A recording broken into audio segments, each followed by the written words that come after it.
اتفضلي يا فندم. بس كده. ده رايح يا استاذ ياسر. السلام عليكم. اهلا بحضرتك. اهلا بحضرتك. قول لي بقى ايه مشاكل التاكسي الابيض والتاكسي الاسود وهذا المشروع، وهل انت يعني ليه ما غيرتش للتاكسي الابيض زي بقيه معظم السواقين؟ بص حضرتك، القانون بينص الماده السادسه من قانون المرور 121 سنه 2008 بتنص على ان السياره اللي تنضم للمشروع هي السياره اللي مضى على صناعه 20 سنه. كويس. انت عربيتك جديد؟ انا عربيتي موديل 96 فلسه عندها 17 سنه.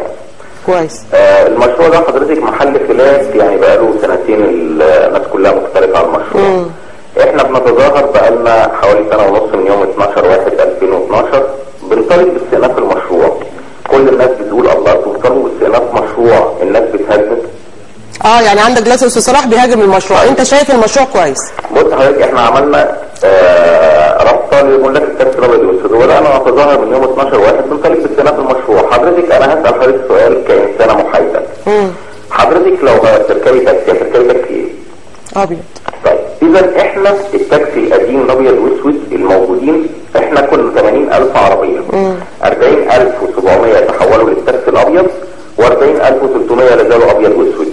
لما اجي انا اخير اي انسان انت بتفضل في وسيله الانتقال بتاعك ايه؟ هيقول لي انها تكون امنه ومريحه وفيها تعريفه محدده. احنا كتاكسي ابيض واسود يتوفر فينا الحاجات دي؟ ما يتوفرش فينا اي مقاومه من هذه المقاومات. يعني انت الاقبال عليك قل. بالظبط. يعني ده شيء واضح طبعا. فانت عايز بقى يعني عايز تحول لتاكسي ابيض؟ احنا عملنا استطلاعات للراي بجهود ذاتيه مننا من الرابطه. كل 10 مستخدمين سالناهم في استطلاع الراي 8 منهم بيفضلوا استخدام التاكسي الابيض. ده يعني ان 50% من مقدمي التاكسي الابيض والاسود بيقاوم. ثانيه واحده. لا بس هو على فكره فعلا الناس كلها بتفضل التاكسي الابيض يا استاذ صلاح. ممكن اكمل عشان اتفضل كان مفترض ان انا اكون موجود، لان انا صاحب مشكله اكتر من المشكله المعروضه قدام حضرتك، لان احنا اكتر من ثانيه يا استاذ صلاح الله يخليك. احنا اكتر منك، ده احنا خد مننا عبره. استنى يا استاذ صلاح بس الله يخليك بس نسمع. اتفضل. قول يا استاذ. 50% من مقدمي الخدمه استحوذوا على 80% من حجم الطلب على الخدمه. اذا خدمه التاكسي دي لو بتدخل 100 جنيه في اليوم 50% استحوذوا على 80 جنيه من 100 جنيه وال50%. طب انتوا بتعوضوا ده بقى يعني بتعلوا التعريفه اللي بيسموها تعريفه اللي هي اجره؟ حضرتك ما بيمشوش بالعداد. طب ثانيه يا استاذ صلاح هو هيرد عليا. انتوا بتعلوا يعني ما تعرضوش عداد وتعلوا الاجره؟ ان هو الزبون احنا مع الاسف بتطلع عشان تشتغل، اول زبون بيشاور لك بتقف له بتصل ايه؟ يقول لك شكرا، هو بيشاور التاكسي الابيض اللي وراكي. ده ان وجد بعض الزباين بمجرد ما بيركب ويكون مستني زوجته نازله بينزل الحاجه من العربيه، اول ما تلاقيها تقول له ايه ده؟ ايه التاكسي اللي انت موقفه ده؟ ما هو احنا اتفقنا ان هو في تفضيل للتاكسي الابيض خلاص، بس انا بتكلم ثانيه يا استاذ صلاح الله يخليك. انت دلوقتي انا عايز اسال، انت بتعوض قله الاقبال عليك بان انت بتعلي التعريفه بتاعتك؟ عايز اقول لحضرتك ان احنا اساسا يعني الزبون اللي بيركب بنبقى بنتحايل عليه انه يركب، فمش هنفرض عليه تعريفه محدده يعني. احنا نتمنى ان احنا يكون لنا تعريفه محدده. التعريفه بتاعت التاكسي دي لم تعدل من سنه 82. احنا حضرتك بنطالب، انا قابلت وزير الماليه. بتطالب بايه بقى طلباتك؟ احنا قابلنا الدكتور المرسي حجازي يوم 10/1 بمجرد ما تولى منصب وزير الماليه. مشكورا كان اول قرار اصدره لانه عارف ان مطلبنا عاجل. احنا بنطالب باستئناف المشروع. ما فيش بلد في العالم فيها تاكسي ابيض وتاكسي ابيض بالظبط، دي برضه حاجه مش كويسه. وتاكسي وعربيات ملاكي بتمارس المهنه كمان. فطالبنا الدكتور المرسي حجازي باستئناف المشروع، واحنا كمان بنطالب بتعديل نص الماده السادسه لان معدلات اهلاك السيارات الاجره اعلى من معدلات اهلاك السيارات الملاكي. احنا بنطالب ان كمان يبقى المده 15 سنه مش 20 سنه. تمام ماشي. انا بشكرك جدا يا استاذ ياسر. طيب استاذ امجد بقى معاك الكلمه. عايز اتكلم قانونيه هذا المشروع والناس اللي ليها مطالب واحتجاجات ومشاكل مع وزاره الماليه، وكلام اللي قاله الاستاذ صلاح، وبرده برجع اقول لك من واقع حرقته، يعني ان هو زي ما نقول ايديه في النار. خلاص، فبناخد الكلام من حد ايديه في النار مش اكتر ولا اقل. اتفضل. ممكن اتكلم من غير ما تقطعني؟ ارجوك يا استاذ صلاح. انا متشكر. قانونيه هذا الموضوع هاكرر مره ثانيه ان ده قانون المرور. لو ارتأت الدوله وارتأت وزاره الداخليه الغاء هذا الموضوع، انا بفضل هذا يا فندم. انا بفضل، ما دام هم متضايقين انا بفضل هذا. مش انا بس، يعني الوزاره بمنأى عن هذا. لكن ممكن حضرتك تسمعي ايه الامتيازات اللي بتمتع بيها كل سياره وانا مسؤول عما اقول. اول حاجه العربيه القديمه بيتم تخريدها، وزي ما الاسطى صلاح قال بيتم طمس الشاسيه والموتور بتاعها وبياخد 5000 جنيه. بعد كده بيتم اعفائه من ضريبه المبيعات بحوالي 8000 جنيه و300، واعفائه من المكونات الاجنبيه للجزء المستورد بحوالي 1000 جنيه، وبيتم تخفيض قيمه القسط الشهري ليه بحوالي 550 جنيه نتيجه الاعلان على جسم السياره. بخلاف هذا اما جينا نعمل مشروع زي ما قلت لحضرتك، المساله ليست مساله فئه واحده انما فكر شامل. جينا البنوك قلنا لها لا، مش معقول هتدي للناس دي بنفس السعر اللي بتديه بره، لازم تدينا تخفيض. النهارده سعر الفايده في البنوك 9%، سعر الفايده في المشروع في المرحله الاولى والثانيه 6.4%. بتساعد يعني البنوك. اكيد. طب فين الاعلانات اللي كانت على التاكسيات دي؟ هقول ما بقتش موجوده. حاضر، ما انا هقول لحضرتك. وما زلنا ملتزمين بالسداد، الحاجه الثانيه شركات التامين، السعر دلوقتي حوالي 5.5%، بتدينا ب3.4%. التامين تامين شامل. طب والسنتين اللي كانوا بيطالبوا بيهم في التقرير السنتين؟ هقول لحضرتك. طب اتفضل نرد على الاسئله كده عشان الوقت. ما هو حاضر. بخلاف هذا في تخفيض في ثمن السياره من الشركات نفسها يصل الى 5000 جنيه. انا بس عايز اقول لحضرتك النقطه دي، ونقطه مهمه جدا لو سمحت حضرتك تسمعيها مني. الدوله بتتحمل لكل سياره 47,000 جنيه، وبتتحمل المشروع كله لكل سياره 70,000 جنيه. وبستأذن حضرتك على مسؤوليتي الشخصيه، ادي جدول تاني يوري حضرتك الفرق في السياره داخل المشروع وخارج المشروع. تقريبا القسط الواحد بيتم تخفيضه بما لا يقل عن مش اقل من 1000 جنيه في القسط الواحد. هكمل واسال. لا اكمل.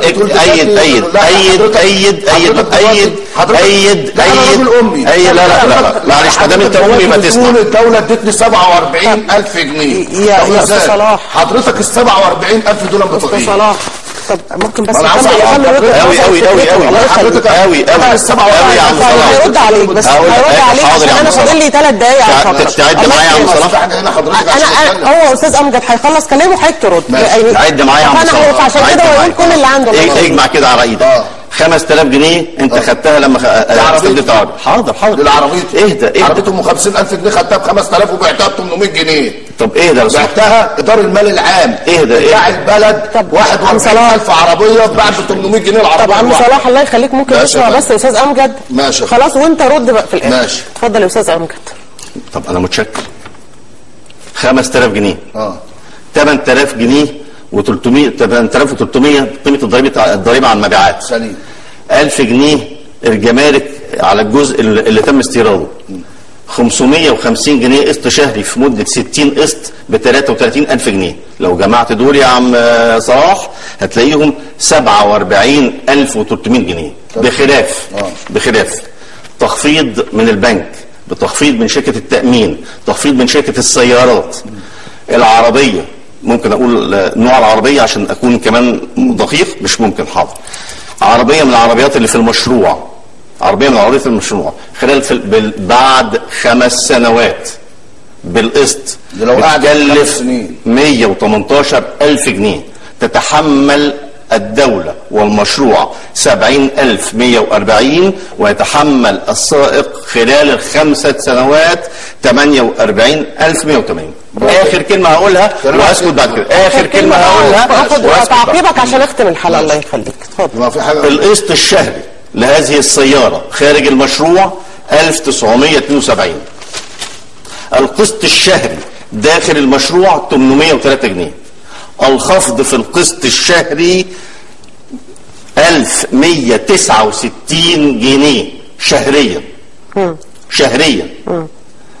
قولي لي حضرتك مين في الدولة؟ طب الوعود اللي هم توعدوا بيها من سيادة الرئيس، لسه التقرير كان بيتكلم على كده، هل اتنفذت؟ لا، وعود السيد الرئيس انصرفت لحاجتين. احنا كنا مع بداية الثورة اجلنا 3 اشهر، وفي بداية سنة 2012 اجلنا 3 اشهر، والسيد الرئيس لما وعد المتعثرين اللي هم حوالي من 8 ل 10% من المجموع. والاحصائيات موجوده والبنوك موجوده، وارجو ان حضرتك تطلعي ده على الشاشه علشان الناس مش هيبان للاسف. المشكله يا استاذ هيبان، اصل ده جدول. المشكله لا حالا حاجه. المشكله في ايه؟ المشكله دي ان الناس فاهمه.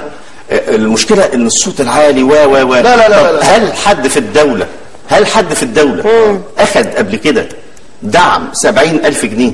ما حصلش. يوسف بطرس خد فلوس البلد كلها وهرب.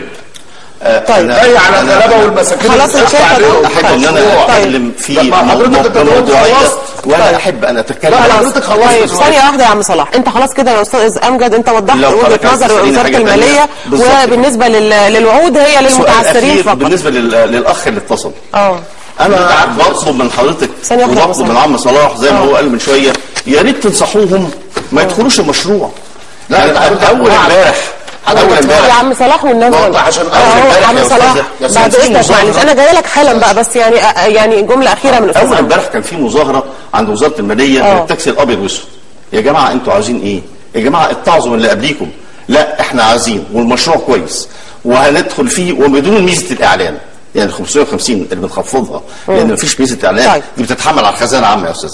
يعني من دعم من قوت الناس الغلابه. لا ما هو الناس الغلابه انا حضرتك لما تضحوا بالناس اللي سرقت البنوك كلها وسرقت مصر كلها، يبقى للناس الغلابه تدعي على الناس الغلابه وتاكلوهم. لا استاذ صلاح، احنا عندنا دلوقتي قدامي دلوقتي قول لي طلباتك ايه واضحه وصريحه كده، ماليش دعوه اللي فات بقى. انت خلاص حاولت تكسب. وزاره العدل لينا اللي العربيه كامله متامله من بره ب 35,000 جنيه يشيل 33,000 جنيه اعلان اللي هو اهدار المال لا مؤاخذه للدوله اللي هم حطوها، وندفع 2000 جنيه للعربيه. احنا ما بنقولش لا كده، احنا عاوزين اقل حاجه يشيلوا لنا في الظروف اللي احنا فيها دي، اقل حاجه سنه.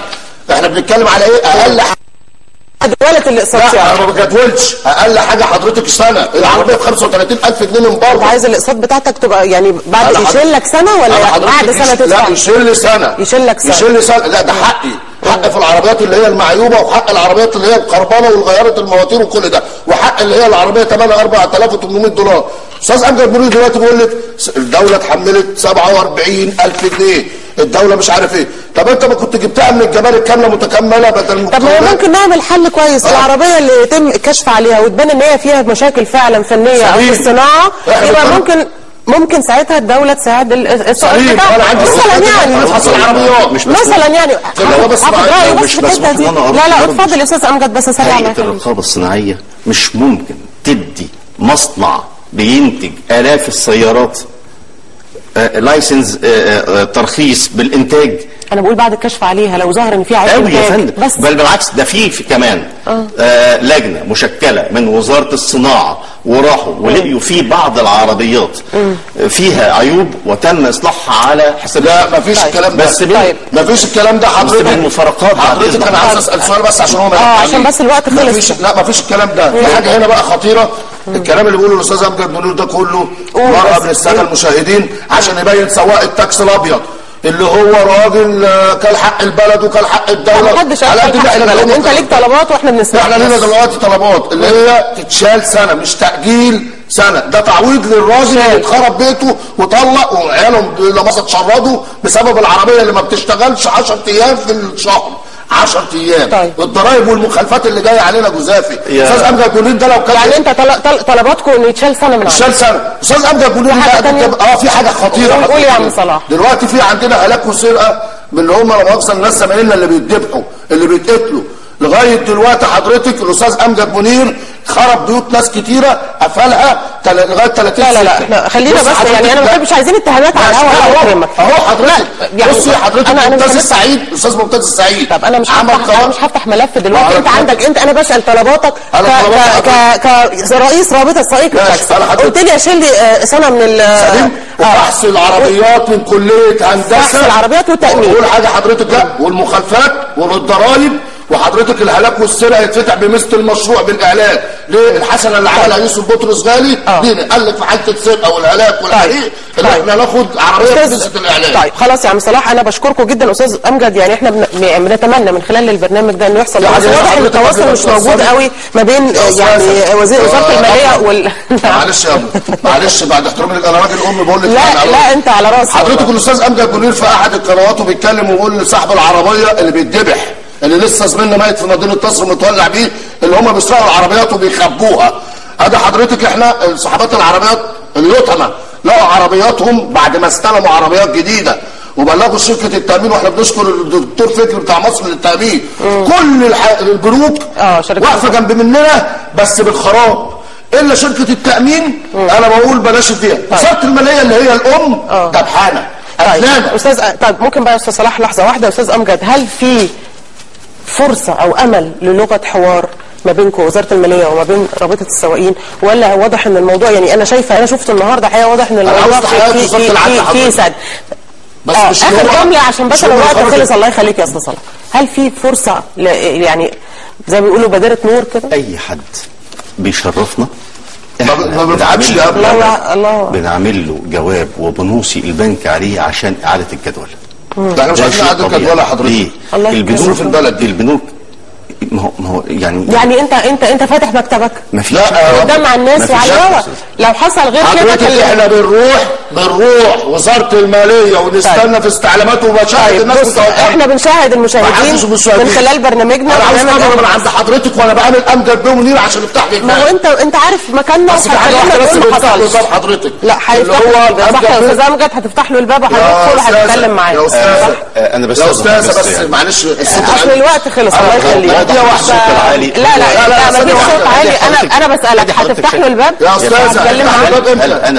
انا وظيفتي اني اسهل على الناس دول. لا وظيفتي اني انا ارفع عنهم. انت بيفتح لي الباب لما ابقى راجل من رجالته. لا الكلام ده يا استاذ ياسر بتاع استاذ صلاح انت لو دخلت عليه بالطريقه دي هو عمره ما هيتكلم معاك برضه. يعني يبقى في لغه حوار. انا عارفه ان انت محروق والله وفي حاجات كتير انت محتاجها. خرب بيوتنا. لا خلي انا مش عايزه اتهامات. الله يخليك. لا مش دلوقتي يفتح المشروع مش هينفع يبقى مش ضد الابيض والاسود. احنا عموما بس هم ياخدوا مننا عبره. طيب استاذ صلاح، يعني احنا كلنا بنبقى يعني عارفين ان في ناس كتير قوي. لا من غير ما تقول لي بقى، انا عارفه ان انت فيك مشاكل كتير. اقول لحضرتك حاجه بسيطه. انا بقولها على الهوا. استاذ امجد منير جه في يوم من الايام ساومني اللي انا اخد عربيه وابعد عن زمايلي. لا انا كده مش عايزه افتح، والله ما ينفع كده يا استاذ صلاح. مش هينفع الطريقه دي، وانا ارفض الاتهامات على الهوا، وانا لا اقبل ذلك. والاستاذ امجد ضيفنا وبنحترمه جدا.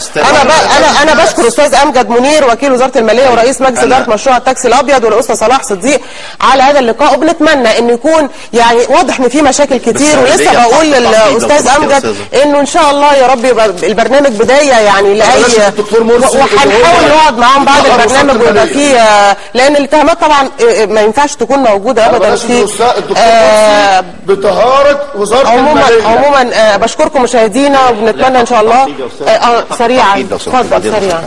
انا عايز CD عشان اقدر اخد حقي قانونا. دي حاجه. اخر حاجه بعد اذن حضرتك، نفس الكلام ده راح اتقال قبل كده في اللجنه بتاعت واحنا رفضناه هنا يا فندم، ومش عايزين نفتح ملفات. الله يخليك. ليها علاقه ملهاش علاقه بالبرنامج. حضرتك انا صوتي مش عالي، عشان كده انا بترجى حضرتك تسمعيني. يعني مش لازم بس الصوت العالي اللي يتسمع. وحضرتك عارفه حضرتك ردوا عليه قالوا له ايه؟ قالوا له يعني ده مين اللي بيدي عربيات عشان يعمل الكلام ده؟ انا ايه المصلحه عندي؟ مين؟ لا حضرتك الدوله عربيتي الاف. بعد اذن حضرتك انا عربيتي الاف وكنت انت قافلها وكمان احنا الدوله بعد اذن حضرتك يا استاذ امجد والله العظيم حضرتك مش عايز تسمعيني. هو بيعلي صوته وحضرتك لا انا مش رافضه يا فندم. انا بقول لحضرتك بسريع لان الوقت خلص. ادي حضرتك شايفه ادي الاسلوب. لا بقول لحضرتك يا استاذ امجد انت اللي بتخلي الاسلوب. انا بطلب بس من حضرتك زمايلنا مبروحه. انا بطلب من حضرتك انا بطلب من حضرتك لو سمحتي اي حضرتك اقتراح يقدم قولي لي حضرتك بس تمويله منين مش اكتر من كده. طيب بشكركم شكرا جزيلا مشاهدينا. وبكره يعني احنا النهارده الاربعاء، يوم السبت الجاي ان شاء الله حلقه جديده. واهل مصر تصبحوا على خير.